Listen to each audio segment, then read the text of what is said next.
né? Então, Eu vi que Almir está gravando aqui. Apareceu. Então, gente, bom dia, boa tarde, boa noite aí, vai depender da hora que você vai assistir esse nosso quarto e último episódio da Semana de Inteligência Artificial. E hoje a ideia é bater um papo aqui com o Clotter, né? O Clotter é um dos fundadores aqui da HubKN, e a gente quer bater um papo sobre inteligência artificial. E o Clotter tem uma história bem bacana, né, Clotter? Você vem aí do hardware, né? E você é um cara muito curioso e vinha pesquisando um pouquinho sobre como dar voz ao hardware, né? Conta um pouquinho pra gente, assim, esse teu interesse em inteligência artificial nesses últimos meses, o que você tem visto de legal, assim, pra gente começar o nosso bate-papo aqui. Tá. Então, até antes da HubKN, há mais ou menos um ano atrás, eu comecei a pesquisar, e eu até mostrei aí alguns vídeos que eu fiz para você, né? De uma maneira bem informal, assim, pesquisar plataformas de AI, reconhecimento de voz, reconhecimento de fala, alguns algoritmos, usando a plataforma do Raspberry Pi como ponte aí para acessar o assistente do Google, Alexa e tal. Então, assim, esse quebrou o gelo aí para eu entrar nesse mundo de AI. E, claro, sempre lendo, né? Tentando entender o que está acontecendo no mercado com os produtos e tal, mas mais ou menos esse foi o começo aí. O Raspberry Pi, para quem não é da área técnica, assim, explica um pouquinho para a gente, assim. Até esses dias eu lembro que a gente estava brincando que um Raspberry Pi hoje é equivalente a um computador, né? Do tempo que a gente ainda tinha cabelo, ou cabelo preto, pelo menos, né? O cabelo preto, né? O Raspberry Pi é uma plataforma de hardware, eles chamam de SBC, Single Board Computer. Então, ele tem ali processador, memória, espaço de armazenagem, todas as interfaces. Hoje em dia, eles rodam Wi-Fi on-board, Bluetooth 4.0, 4.2. Então, ele é uma plataforma completa para experimentação de hardware, né? Ele roda vários sistemas operacionais, roda Linux, roda Windows 10, principalmente o Windows 10 IoT, né? Mais direcionado para IoT. Roda Debian, que é uma versão do Linux aí. E você pode montar um servidor de e-mail nele, você pode colocar visão de máquina, ele tem umas interfaces para colocar a câmera não interface, né? Diretamente na placa e tal. Então, ele é bem flexível para experimentação, assim, do tamanho de um cartão de crédito ali, a plaquinha, e consome muito pouca energia, funciona com battery pack, então é bem interessante, sabe? E o legal, assim, que acho que essa junção, né, do hardware e do software é uma coisa que vem evoluindo bastante, né, Clotter? Você é uma pessoa que tem aí um background muito de hardware, assim, né, formado aí em engenharia, né, acho que sempre viu as máquinas acontecendo, né, e me diz um pouquinho, assim, como que você enxerga tudo isso, toda essa mudança, assim, da vida para o hardware, de dar voz para um software. Acho que é algo muito animador, né, do ponto de vista tecnológico, assim, né? Hoje o que acontece é que a gente está no momento da evolução do hardware, porque o software sempre, né, se você olhar para trás, desde Turing, né, desde o histórico do software, sempre houveram aí as teorias de inteligência artificial, como que esse negócio funcionaria com o software. Então sempre houve essas pesquisas e isso era uma coisa muito rica no ponto de vista de software, mas o hardware não acompanhava, né? Não existia desempenho de hardware para colocar isso, para fazer isso funcionar de uma maneira prática. E hoje a gente está vivendo esse momento dessa transição, que o hardware hoje em plataformas pequenas, tipo celular, pequenos computadores, existe ali processamento suficiente para fazer, né, lidar com esse volume de dados, volume de informação, velocidade de processamento. E do tempo que eu vim, né, desde a década de 80, aí, mexendo com computadores discretos, aí, componentes separados e tal. Então, a mudança foi absurda, né? Eu sempre acompanhei dispositivos no chão de fábrica, funcionamento desses hardwares aí para a indústria e tal. Mas o que nós temos hoje à nossa disposição em termos de hardware é o que torna toda essa revolução, inclusive a Revolução Industrial 4.0, tudo que está acontecendo no campo da inteligência artificial, realmente é o que está viabilizando tudo isso hoje. Inclusive, estava vendo alguns artigos novos. Existem aí, por exemplo, normalmente o software de inteligência artificial ele roda num servidor grande, né, de alta capacidade de processamento. Hoje em dia, esse software está migrando para chips especializados que vão rodar nos dispositivos aí que a gente carrega com a gente, né, nos celulares e tal. Então, muito do software, muito do processamento que é feito na nuvem vai passar a ser feito localmente ali no dispositivo e isso permite, inclusive, o funcionamento offline. Você não precisa estar conectado Legal, com hein? Putz, que bacana, hein? Com a é, nuvem em essa, si, né? exatamente. Você traz o processamento de inteligência artificial para o dispositivo. Essa é a maior tendência recente aí. Num dos nossos vídeos aqui, não sei se você assistiu, espero que sim, né? Claro. Eu falei um pouquinho das GPUs, das TPUs, né? E toda Exato. essa mudança na forma que a computação acontece para dar resposta à inteligência artificial, né? E é impressionante a gente ver essa evolução, né, Clotter, de como o hardware está cada vez acompanhando mais, né? Era um dos grandes limitadores da inteligência artificial, né? E a gente começa a olhar, e a gente que está envolvido no dia a dia, realmente essa evolução, né, do poder de processamento, né? Você diria o quê? Que a gente está há anos, há décadas. Será que a gente chega no computador quântico, que é o próximo passo aí que todo mundo está esperando? Qual que é a tua visão disso, desse futuro mais, digamos assim, quântico, né? Ó, eu vou dar uma resposta, a resposta que eu gosto de dar. É muito difícil fazer previsão, principalmente sobre o futuro, entendeu? Então, eu vou, eu vou mais ou menos com o que o pessoal está falando na indústria, né? Que é o timeline dessas, por exemplo, de uma General AI, né? Que é mais ou Sim, menos o limite aí de uma coisa especializada, de uma AI especializada em algum problema para uma AI um pouquinho mais genérica que pode aprender em outros contextos, em outros domínios. Eu diria que ainda está algo, pelo menos 10, 15, talvez 20 anos. E a Super AI, aí eu já acho que é uma coisa para metade do século. Eu não acho que a gente está talvez a muito, gente muito não esteja por aqui para acompanhar isso, né? e talvez até mais ainda, entendeu? Porque é realmente o que eles chamam de singularidade, né? Porque nesse momento que a AI se torna quase ali consciente, né, da sua própria existência e tal, isso aí já está próximo ali de ficção científica e tal. Eu não Já é arrisco. algo muito, como é que se diz?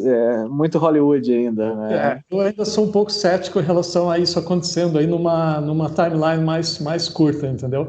É, Mas General AI e algoritmos aí extremamente competentes para resolver problemas novos, né? Eu acho que isso sim. isso tá para surgir aí, mas ainda são, sei lá, algumas décadas, na minha opinião.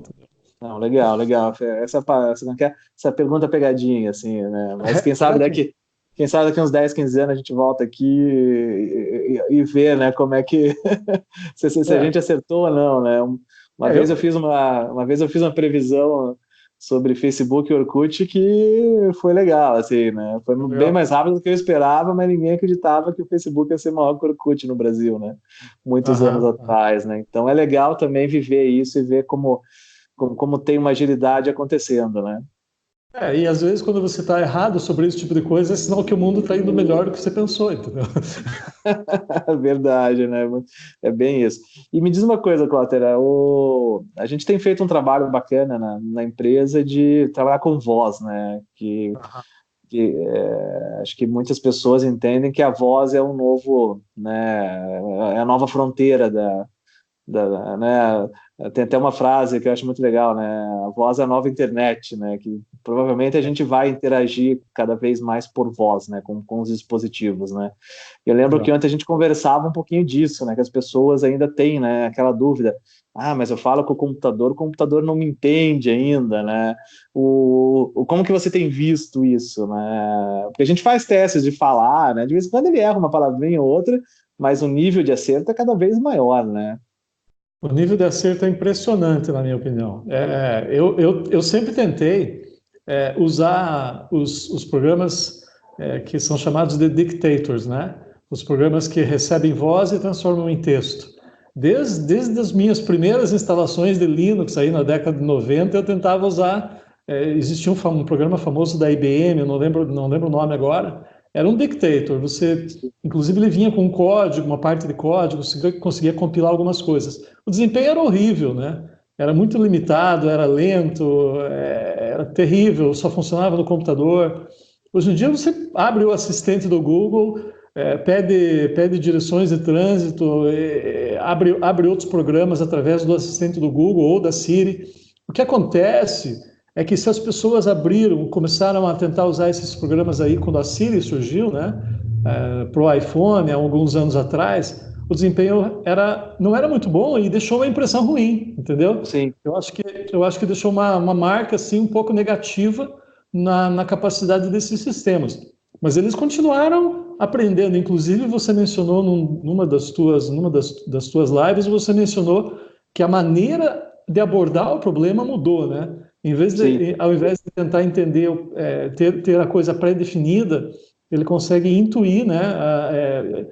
Transformar voz em texto de uma maneira muito mais natural. Então, como a tecnologia mudou, o software mudou e o hardware mudou muito, o desempenho desses sistemas hoje é muito melhor, né? Sim. Então, E eu acho assim... que Não, termine esse Não, pode ir raciocínio. lá. Vai lá, vai lá. Porque eu acho que uma das coisas legais, assim, né, a gente que está acompanhando isso é realmente essa mudança, né? Então, rapidamente, para o pessoal entender, acho que a área da tradução é uma área que evoluiu muito rápido quando a gente fala na questão do language, né? Que é essa área do conversational AI, né? Então, você olha, né, toda uma forma de traduzir que era feita, né, uma forma muito literal. Então, se você pegasse lá o Google Tradutor alguns anos atrás, era uma salada, né? Você traduzia do inglês para o português, você não entendia nada, e do português para o inglês, pior ainda, né? Porque não existiam as conjugações, os verbos, os tempos verbais que o português tem, por exemplo, é uma loucura, né? Perto de tempos verbais de outros idiomas, né? E uma das coisas muito legais foi bem isso, né? As pesquisas mais recentes, né, conduzidas por empresas americanas e por empresas chinesas, começou a identificar o quê? Puxa, quando você está conversando, quando você está fazendo uma pergunta, quando você está realmente, né, você tem uma, duas intenções numa frase, né, que são os intents, que tecnicamente a gente trabalha aqui, né, no Jordan, né? E eles começaram a evitar o processamento puro de tudo, né? Eles começaram realmente a ver, puxa, quais são as palavras-chave, né? Quais são os significados dessa pergunta, né? Ou dessa afirmação. E isso mudou muito a forma, né? Porque a partir de uma, duas palavras você já consegue, né? A máquina hoje ela consegue realmente fazer o understanding, né? Que é o Natural Language Understanding, né? Então isso realmente é uma mudança muito grande, né, Cláudio? Inclusive ali na frase que a gente pode ativar o Jordan, né? Me fale sobre, por exemplo, preço, né? São uma das coisas que a gente tem ali. A máquina sabe que me fale sobre é um imperativo, né? Me fale. Sobre é uma preposição. Preço é o que interessa naquela frase, né? Então, ela consegue entender isso de uma maneira até a gramática para extrair daquela frase realmente o que tem significado. E você consegue hoje montar uma frase com 4, 5 palavras, as informações-chave que você pode passar numa frase, e você consegue extrair numa frase só, você não precisa dar comando por comando. E essa é a coisa mais interessante para o Natural Language Processing, quer dizer, você entende a frase como ela é falada, né? Inclusive, quando eu vou testar o Jordan e outros demos aí de voz que a gente vem desenvolvendo, eu falo para a pessoa, olha, fale normalmente, não tente ajudar a máquina a entender. Sim. Porque o software do outro lado, ele está preparado para entender como você fala naturalmente, não precisa mudar a tua maneira de falar. É isso que é tão incrível hoje em dia, né? E até para a gente não ficar muito tempo aqui, Clotter, e acho que me conta uma coisa assim, das coisas de inteligência artificial que você vê, tá? Não necessariamente as coisas que a gente trabalha na empresa, assim, mas eu sei que você é um cara que gosta de ciclismo, você é um cara que, né, é, trabalhou bastante tempo com geolocalização, com mapa, com cenários, né? E o que que você acha assim que, puxa, cara, minha vida realmente é muito diferente por causa dessa tecnologia, assim. Qual que é a tecnologia que, né, digamos assim, facilita o teu dia a dia, mas acima de tudo aí mora no teu coração, assim. Olha, eu sou mantendo essa conexão com o hardware aí que eu acho que sempre vou ter um pouquinho de uma quedinha. Essa questão da interação com o ambiente que você está, entendeu? Então, reconhecer que você, por exemplo, o Google Assistente e os outros assistentes, eles existem, tem funções de, por exemplo, eu estou em casa, né? E isso dispara uma série de situações ali naquele ambiente para adaptar o ambiente à tua presença, certo? Então, isso Legal. eu acho fantástico isso, né? Então, assim, eu estou começando a implementar algumas coisas de IoT aí no meu tempo pessoal e tal, como um hobby, né? De tornar ali o ambiente da minha residência um pouco mais adaptado à minha presença, né? Então, Legal. automatizar luzes, automatizar a temperatura de ambiente, por exemplo, saber quando que uma torneira precisa estar na temperatura mais alta ou não, temperatura de chuveiro, tudo isso fazer a coisa ser mais automática, mais adaptada à minha presença naquele ambiente. Eu acho que isso trazer um nível de conforto maior, né? Isso é do ponto de vista do hardware ali. No software, eu tenho usado cada vez mais o assistente do Google, porque é o único que ainda fala português, né? Claro, tem a Siri, mas eu uso Android, então facilita muito, facilita muito. Eu tenho realmente não é uma coisa assim, não vira não é aquela briga com a máquina, entendeu? É uma coisa natural. Sim. Você fala, as respostas são legais, as informações são legais. Acho que essas duas áreas são as que mais tenho visto. E você falou uma coisa legal, assim, né? Tipo, eu queria até a tua percepção, né? No vídeo anterior eu falei um pouquinho sobre empregos, sobre robotização, sobre automação de tarefa, né? E você acabou de falar uma frase interessante, não é uma briga com a máquina, né?